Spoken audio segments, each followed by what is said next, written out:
Mateus, capítulo de número 5, versículo de número 9. Diz assim a palavra do Senhor: Bem-aventurados os pacificadores, porque serão chamados filhos de Deus. Vou repetir a leitura. Bem-aventurados os pacificadores, porque serão chamados filhos de Deus. Feche seus olhos, vamos falar com o Senhor uma vez mais. Tanta coisa boa, Pai, temos desfrutado nessa manhã na Tua presença. E é a nossa esperança nesta hora, Pai, que desfrutemos da Tua palavra. Então, Senhor, por misericórdia, por graça, fala ao nosso coração. É a nossa oração, em nome do Teu Filho Jesus Cristo. Amém, Senhor. Nós temos, nas últimas semanas, conversado sobre o Sermão do Monte. Você que tem estado conosco nos últimos domingos tem percebido isso. A ideia é a gente lembrar disso que certamente eu e você temos bastante informação. O texto de Mateus, capítulo 5, muitos de nós conhecemos de cor. E hoje, cabe-nos conversar um pouco sobre essa bem-aventurança da paz. Pensarmos um pouco sobre o que Jesus quer dizer com esse pacificador a quem ele se refere. E não apenas isso, mas o resultado também, não é? Qual é a consequência de sermos chamados filhos de Deus porque somos pacificadores? Estudando e preparando aqui o nosso encontro para essa manhã, eu me deparei com uma tradução que na verdade é uma paráfrase de uma Bíblia que eu gosto bastante, já trouxe aqui várias vezes para vocês, para a gente compartilhar, que é a Bíblia A Mensagem, fruto de uma tradução feita por um pastor presbiteriano ali dos Estados Unidos, que é o reverendo Eugene Peterson. Quando ele traduz esse texto de Mateus, capítulo 5, versículo 9, ele propõe a seguinte paráfrase, né, que é uma espécie de interpretação do texto, não é uma tradução literal. Ele diz assim: abençoados são vocês, ao invés de bem-aventurados, ele traduz como abençoados, que conseguem mostrar que cooperar é melhor do que brigar ou competir. Cooperar é melhor do que brigar ou competir. Desse modo, compreendendo isso, vocês vão descobrir quem vocês realmente são. Quem vocês realmente são e o lugar que ocupam na família de Deus. Cooperar é melhor do que competir. É a tradução e interpretação que o reverendo Eugene Peterson traz para a gente, e ele faz isso com muita propriedade, porque é muito disso que o texto está nos falando. Ao longo das últimas semanas, eu faço aqui apenas uma reminiscência para a gente ficar todo mundo na mesma página. A gente já viu, e viu bastante, por exemplo, a quem Jesus está se dirigindo. Jesus não faz esse discurso, esse sermão, dentro de um templo, num ambiente controlado, necessariamente com pessoas religiosas. Ele faz esse sermão numa planície, num pequeno monte. Os seus discípulos, como a gente vê no versículo 1 do capítulo 5, estão próximos, mas há também uma multidão impactada pela ação de Jesus, não apenas pelas suas palavras. Se você voltar um pouquinho no final do capítulo 4, você vai ver que Jesus cura, Jesus prega, Jesus realiza milagres e as pessoas ficam impressionadas. Porque vai dizer o texto, ele ensina como alguém que tem autoridade. E não apenas isso, as pessoas a quem ele se dirige eram as pessoas da periferia, vamos dizer assim, eram os menos favorecidos. Então Jesus ele tem entrada em todas as regiões, e isso vai valer muito para a gente daqui a pouco. A gente também conversou bastante sobre o significado de bem-aventurado, sobre o que Jesus está querendo dizer aqui com aquele que é bem-aventurado, com aquele que é abençoado aqui nesse texto, conforme o reverendo Eugene Peterson. Muito mais do que uma mera felicidade, não é, que a gente muitas vezes tenta emular, não é? A gente busca em simulacros, em imitações no nosso tempo. Jesus está se referindo àquele estado de vida de quem entendeu o chamado de Jesus, de quem se percebeu como filho e filha de Deus. E por isso busca nutrir na sua vida essas características.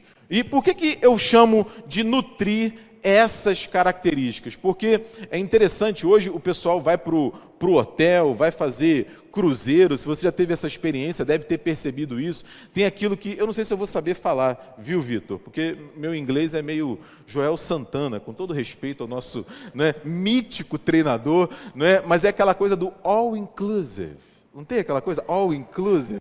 Né? É isso mesmo? Acertei, Larissa? Obrigado. Né? Que você vai no lugar e está tudo incluído. Né? Por que eu estou usando essa referência? Porque não faz sentido eu e você, enquanto seguidores de Jesus, dizemos que, não, tudo bem quanto a ser manso, mas se eu tiver que aturar a perseguição, estou fora. Não vou conseguir fazer isso. Não, eu até busco um pouco de justiça e tudo mais, mas até certo ponto. Se eu tiver que chorar, se eu tiver que sofrer, aí não dá para mim. Não. Jesus, quando expõe as suas bem-aventuranças, Ele está entregando para mim e para você um pacote completo. Um pacote completo. Se eu e você somos humildes de espírito, choramos pelo nosso pecado, pela nossa miséria, pelo nosso erro diante de Deus, necessariamente isso vai alimentar no meu e no seu coração a mansidão. A mansidão. A gente vai reconhecer que Deus está no controle da nossa vida e vamos confiar na justiça dEle. Decorrente dessa confiança, de que Ele está no controle da história, nasce dentro de mim, nasce dentro de você uma fome e uma sede que não é fome de comida, que não é sede de bebida, é fome e sede de justiça. E aí nele a gente encontra essa fartura. Porque veja, meu irmão e minha irmã, se eu tenho consciência da minha miséria espiritual, da minha dependência de Deus em absoluto, se eu choro pelos meus pecados, se eu confio em Deus que a justiça dele, sim, é muito melhor do que a minha, não faz sentido, por exemplo, eu não ser uma pessoa cheia de misericórdia. Não faz sentido que eu não seja uma pessoa que, por conta de Cristo, por conta da palavra de Cristo, por conta do seguimento a Cristo, eu não ature, suporte perseguição. Não sei se eu consigo me fazer entender. Essa é a ideia de um bloco completo. Mas nos cabe hoje essa paz e essa paz com Deus. E a gente vai ver isso em dois momentos. Em dois momentos. Que Jesus está falando aqui para mim e para você sobre pacificadores, Ele está falando de uma paz que nós recebemos com Deus e uma paz que nós recebemos entre nós. Então a gente vai falar um pouquinho sobre essas duas dimensões da paz, digamos assim. Em primeiro lugar, uma paz com Deus. Em segundo lugar, uma paz entre eu e entre você. E as consequências disso. Porque Jesus fala que bem-aventurados são os pacificadores, porque serão chamados filhos de Deus. Porque eu acredito que você vai concordar comigo, meu irmão e minha irmã. Para o tempo de Jesus e para o nosso tempo hoje, exceto pela internet, pelo Wi-Fi, por uma ou outra tecnologia que a gente desfrute, não mudou muita coisa. Não mudou muita coisa.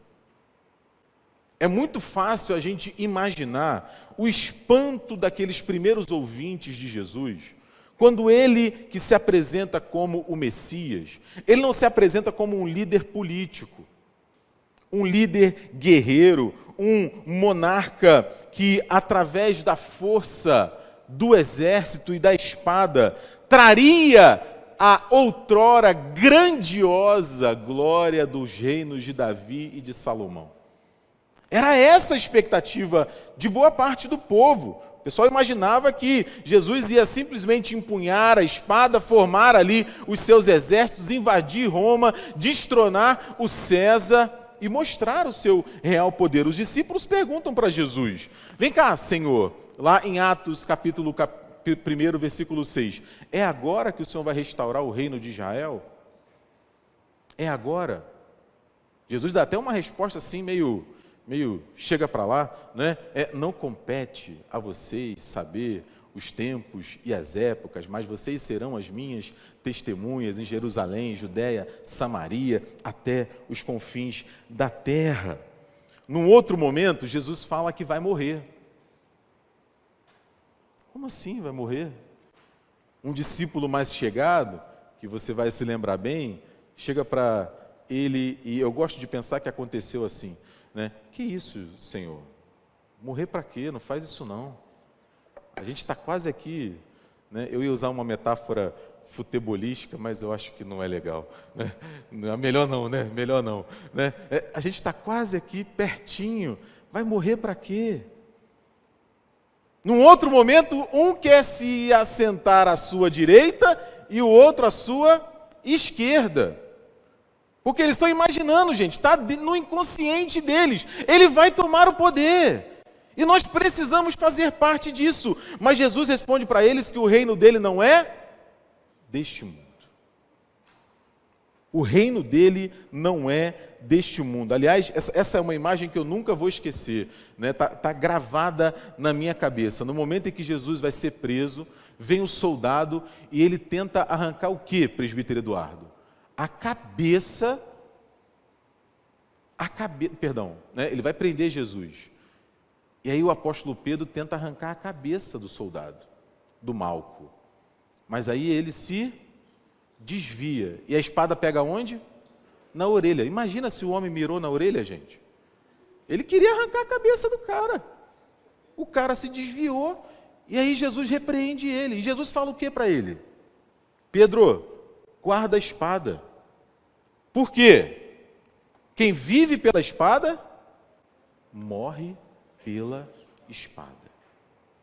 Quem vive pela espada, morre pela espada. O meu reino não é um reino de violência. O meu reino é um reino de paz.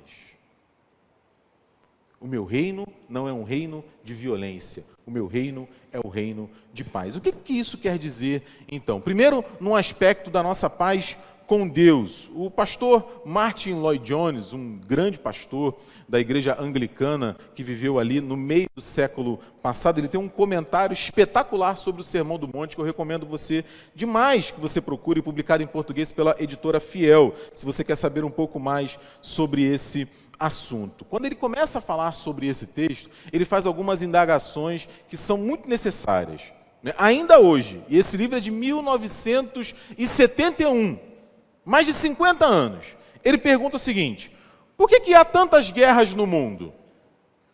Por que se mantém essa constante tensão internacional? O que há com este mundo? Por que nós já tivemos 2 guerras mundiais só no século XX? E além disso, por que essa ameaça sempre perene de novas guerras, além de toda a infelicidade, turbulência e discórdia entre os homens? Esse texto não tem 50 anos, gente. Ele escreveu hoje de manhã. Ele continua tendo razão, porque ainda hoje a gente percebe isso. Violência numa escala global. Violência numa escala mais localizada, nacional. Violência numa escala próxima de nós. A gente sabe. Infelizmente, nas nossas grandes cidades, tem lugar que a gente não gosta nem de passar perto. Mas violência também numa escala pessoal. Brigas, discórdias, conflitos entre nós, com a gente mesmo. Por que isso existe? Porque o problema, meu irmão e minha irmã, da guerra, o problema da discórdia, ele não pode ser tratado apenas com acordos de paz, com fóruns econômicos,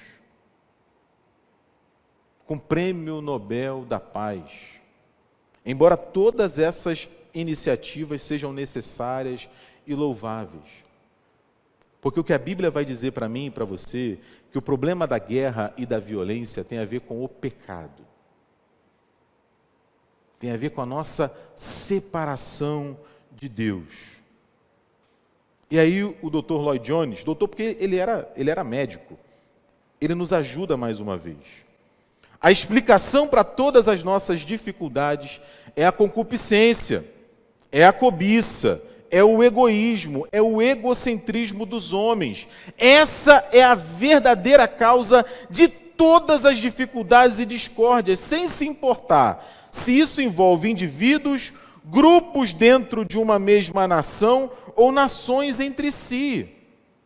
A nossa dificuldade, diz a palavra do Senhor, está no meu e no seu coração, meu irmão e minha irmã. O profeta Jeremias diz isso de forma claríssima. Enganoso é o coração. Enganoso é o coração. Mais do que todas as coisas, desesperadamente corrupto. E veja, não é o coração do outro, é o meu coração, o seu coração. É por isso que a Bíblia trata, em primeiro lugar, dessa nossa paz com Deus.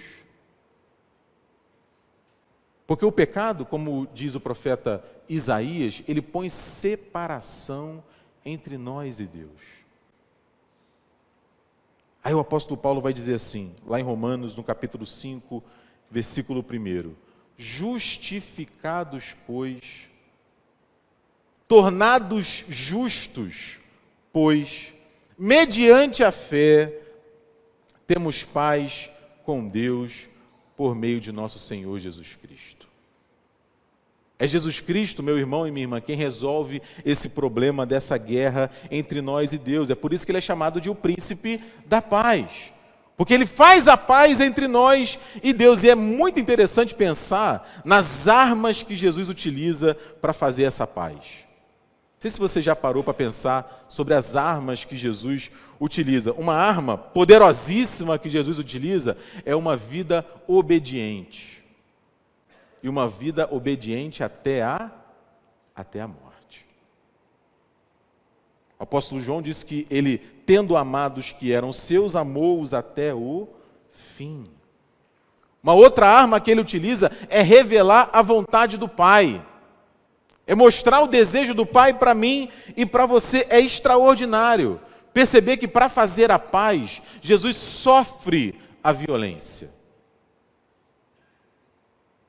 Para fazer a paz, Jesus sofre a violência.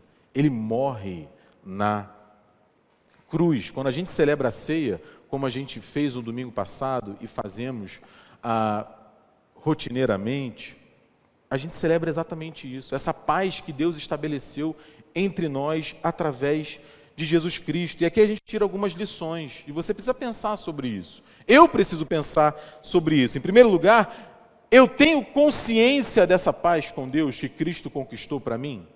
Você tem essa consciência? Você tem, eu tenho, a consciência de que Deus, meu irmão e minha irmã, Ele não está contra você. Ele não está contra, não, Diego, mas você não sabe o que eu fiz, o que eu pensei, o que eu passei. Meu irmão e minha irmã, Ele é Emanuel. Emanuel é Deus conosco. No texto que reflete essa verdade no Antigo Testamento, o salmista vai dizer: ainda que eu ande pelo vale da sombra da morte, não temerei mal nenhum, porque Deus está comigo. A tua vara e o teu cajado me consolam. Ele não está contra você, meu irmão. E nós estamos celebrando exatamente essa vinda de Jesus em nosso favor. Por isso que, embora todos os nossos esforços sejam louváveis e necessários em busca da paz, nós não podemos nos esquecer que o único que pode trazer essa verdadeira paz entre nós e Deus é Jesus Cristo e o seu sacrifício na cruz, a sua morte e a sua ressurreição. Porque veja, pode até ser que eu e você desfrutemos de uma relativa paz. Pode ser que a gente encontre paz no trabalho, alguma paz na nossa casa. Pode ser que assim, depois de sair daqueles 2 ou 3 grupos de WhatsApp, né, você tenha encontrado alguma paz nesse período, mas a questão é, será que você Temos paz com Deus? Essa é a pergunta que nós precisamos fazer em primeiro lugar quando pensamos nesse texto. Mas não apenas isso, como eu falei, Cristo está se referindo também a uma paz entre nós.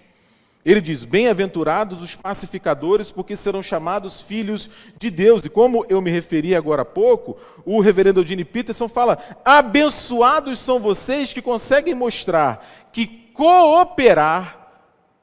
operar junto, trabalhar junto, é melhor que brigar e competir. Eita Jesus! Podia parar aqui, né? Podia parar aqui, né, Bernardo? Tava bom, né?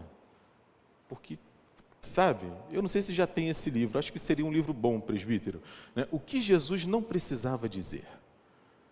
Né? Aí você pega ali uns trechos da Bíblia, o que ele não precisava dizer?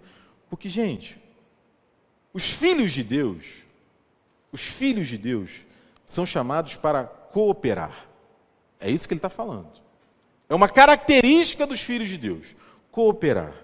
E, lamentavelmente, ao longo da história da igreja, é no mínimo estranho, por exemplo, a gente encontrar um cristão violento.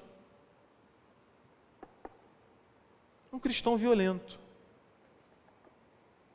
Violento na sua casa, violento com os seus filhos, violento com a sua esposa, violento com o seu marido, violento fisicamente, violento verbalmente. É estranho encontrar um cristão, um filho, uma filha de Deus, que, por exemplo, tem dificuldade de ouvir, dificuldade de conversar, dificuldade de respeitar a opinião alheia, sobretudo quando essa opinião difere da sua.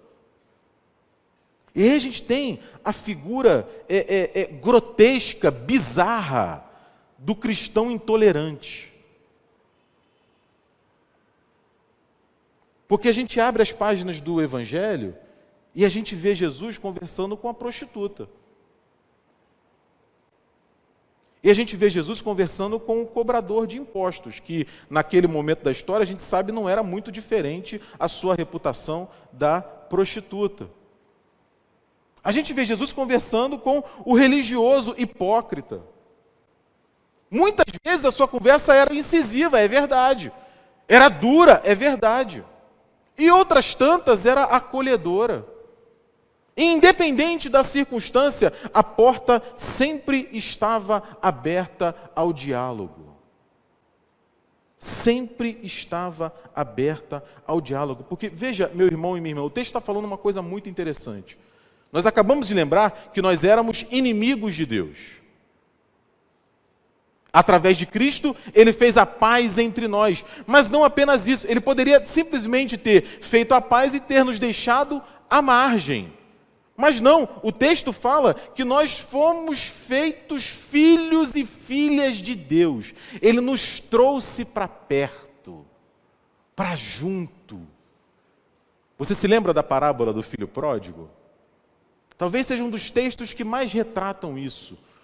O filho que despreza o pai, que humilha o pai, que rejeita o pai, que vai embora e, muito arrependido, volta. O que o pai faz? O humilha? O despreza? O lança fora? Não, o pai o acolhe. O pai o acolhe. E a pergunta que eu e você precisamos nos fazer é: se nós somos filhos de Deus, será que temos buscado nos parecer com o nosso Pai? É óbvio, meu irmão e minha irmã, eu e você estamos no processo de construção. A questão é, temos buscado isso? Porque tanto essa paz com Deus, quanto essa paz entre nós, ela gera frutos, ela gera consequências.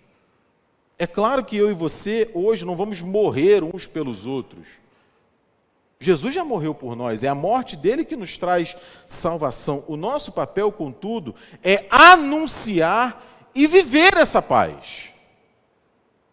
Anunciar e viver essa Pais, pensa na igreja como instituição, o quanto que ela já não fez para promover essa paz ao longo da história. Pensa no que eu e você podemos fazer para promover a paz, porque veja, se o problema é o pecado e a solução é o evangelho, eu e você precisamos ser promotores do evangelho para que a paz seja promovida.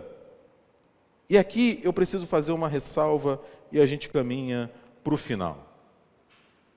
Porque veja, paz é diferente de um mero, digamos assim, apaziguamento. Como assim, Diego? O que você está querendo dizer com isso? Quem faz essa distinção é um outro pastor inglês, anglicano também, o reverendo John Stott. Ele é muito feliz, a meu ver, e por isso eu compartilho com vocês. Ele está dizendo que essa paz entre nós, assim como a paz com Deus, ela não é uma paz a qualquer custo. Ela não é uma paz de qualquer jeito, de qualquer maneira. Não, porque a nossa paz com Deus custou caro. Custou caro. A nossa paz com Deus custou a vida de Jesus. Custou a vida de Jesus. Da mesma maneira, a paz entre nós muitas vezes vai ser caríssima, custosa. E aí ele faz uma analogia com o Dietrich Bonhoeffer. O Dietrich Bonhoeffer foi um teólogo alemão que falou sobre a graça barata, Pedro. A graça barata é a graça que não leva em conta a vida de Jesus. É a graça que imagina que eu e você, pelos nossos próprios esforços, podemos nos apresentar diante de Deus e reivindicar as bênçãos que nos são devidas. Seria uma grande piada se não fosse uma tragédia. A graça não é barata. Assim como a paz, ela não pode ser barata. Porque pensa comigo, meu irmão e minha irmã. Eventualmente eu e você estamos envolvidos numa disputa. Não é verdade? Na nossa casa, dentro da igreja, no trabalho, com os nossos filhos, com a nossa esposa. E você sabe que está errado. E eu sei que eu estou errado. É fácil reconhecer isso? É fácil chegar diante do outro, abrir mão do meu ego, abrir mão da minha reputação e admitir, Gláucia, eu errei, me perdoa.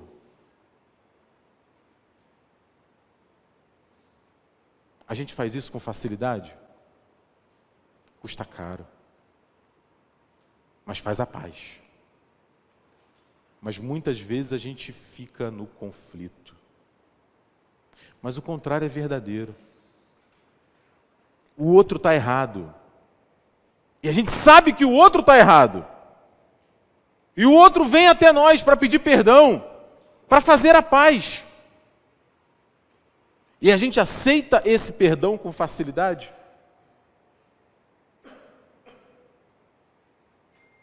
A paz, meu irmão e minha irmã, ela não é barata, ela custa. Uma paz que não leva em conta Jesus Cristo, uma paz que não leva em conta esse custo que é fazê-la se realizar, é uma paz barata, que na verdade é uma falsa paz. É interessante olhar a história da igreja, não é? Porque a gente está falando dos filhos e das filhas de Deus. A gente briga por causa do tamanho da saia e do cabelo da irmã. A gente briga por causa da posição política do irmão e da irmã. E briga feio, e briga sério, e ofende, e maltrata, e humilha. Porque o outro pensa diferente de mim, porque o outro enxerga o mundo diferente de mim, e é um absurdo isso. Afinal de contas, eu sou o centro do universo. Como que ele não pensa como eu penso? Em nome de Jesus, para a glória de Deus, a gente briga. A gente briga por causa da quantidade de água que a gente usa no batismo. A gente briga Está anotado, agora eu tenho que dizer, né? A gente briga por causa de banco na igreja, gente. Lugar no coro. Título. Ô Diego, vem cá, Diego. Diego? Diego não. Desculpa a teatralidade, eu não resisto, né? Diego não, reverendo Diego. Você não sabe o quanto que me custou, né? Você não sabe o quanto eu caminhei para chegar até aqui. Então você me respeita. Como se a pessoa se dirigir a mim pelo meu nome fosse alguma falta de respeito. Foi o nome que meu pai e minha mãe me deu. Mas a gente briga. Essa semana, uma parte da igreja ali nos Estados Unidos brigou por causa da posição escatológica. Você viu isso? Por causa da posição escatológica. Vem cá, você é milenista clássico, pós-milenista, amilenista, pré-milenista histórico? Qual é a sua linha dispensacionalista? O pessoal brigou por causa disso. Você sabe o que é isso? Nem eu. Nem eu sei o que é isso, mas o pessoal brigou. Botou para fora da igreja um pastor. Quando Jesus, meu irmão e minha irmã, ele brigou, mas ele brigou contra o pecado. Ele não brigou contra a opinião. Ele brigou contra o pecado. Ele brigou contra a maldade, contra a hipocrisia, contra o cinismo. Sempre deixando, eu repito, a porta aberta. E eu preciso me perguntar, será que eu carrego essas características na minha vida como filho e como filha de Deus? Porque eu falei aqui alguns meses atrás, e aí a gente termina, que Jesus dá armas para mim e para você também lutar pela paz. E é muito legal. Dá uma olhada depois lá em Efésios, no capítulo 6, a partir do versículo 14. Porque Jesus fala, por exemplo, que uma arma tem a ver com aquilo que a gente veste. A gente se arma com a verdade. E não apenas com a verdade, a gente se arma com a verdade e com a justiça. Não apenas isso, a gente calça uma sandália, um sapato que é o Evangelho, para que aonde a gente esteja, o Evangelho esteja com a gente também. A gente usa um escudo que é o escudo da fé. É o escudo da confiança em Deus. A gente usa um capacete que lembra a gente que nós somos salvos. Que nós somos filhos e filhas de Deus. E repare, meu irmão e minha irmã, todas essas armas são armas de defesa. Uma roupa, um sapato, um escudo, um capacete. Mas tem uma arma de ataque. Qual é a arma de ataque? É uma espada. E é uma espada que é o quê? A palavra de Deus. Quando a gente ataca como filhos e filhas de Deus com a palavra de Deus. Você se lembra de Jesus no deserto, sendo tentado pelo Satanás? Como que Jesus responde às tentações, Pedro? Jesus responde às tentações com a palavra de Deus. Eu quero ser um pacificador, e você? Eu quero ter paz com Deus, e você?